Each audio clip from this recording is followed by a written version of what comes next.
Hi అండి. Gobi pakoda. First మనం క్యాలీఫ్లవర్ని చిన్న చిన్న ముక్కలుగా కట్ చేసి దాన్ని ఒక 10 మినిట్స్ బాయిల్ చేసుకోవాలి. దాంట్లోనే సాల్ట్, కారం, ధనియాల పొడి, అల్లం వెల్లుల్లి పేస్ట్ ఒక స్పూన్. ఇది ఒక హాఫ్ కేజీ గోబీ తీసుకున్నానండి.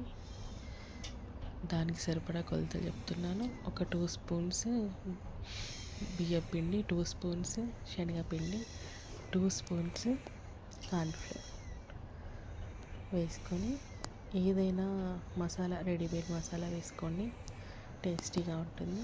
నేను అదే వేసుకొని నేను పసుపు వేయలేదు. పసుపు వేస్తే కలర్ రెడ్ కలర్లో రాదు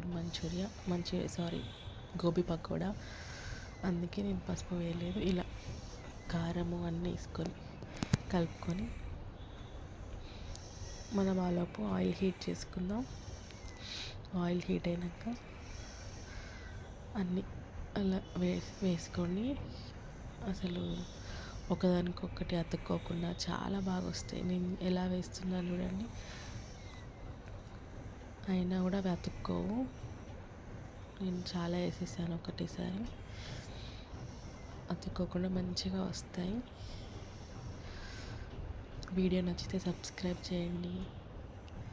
చాలామంది చూస్తున్నారు. కొన్ని వీడియోస్కి అయితే 1000+ 2000+ వస్తున్నాయి వ్యూస్. నేను ఒక్కరు కూడా సబ్స్క్రైబ్ బటన్ నొక్కట్లేదు. ప్లీజ్ నొక్కండి, సపోర్ట్ చేయండి. చూడండి ఎంత విడిగా వచ్చినాయో, అతుక్కోకుండా వచ్చినాయి. మంచిగా అటు ఇటు కలుపుకుంటూ మంచిగా ఫ్రై చేసుకోండి, కొంచెం కలర్ చేంజ్ అయ్యేంత వరకు. అసలు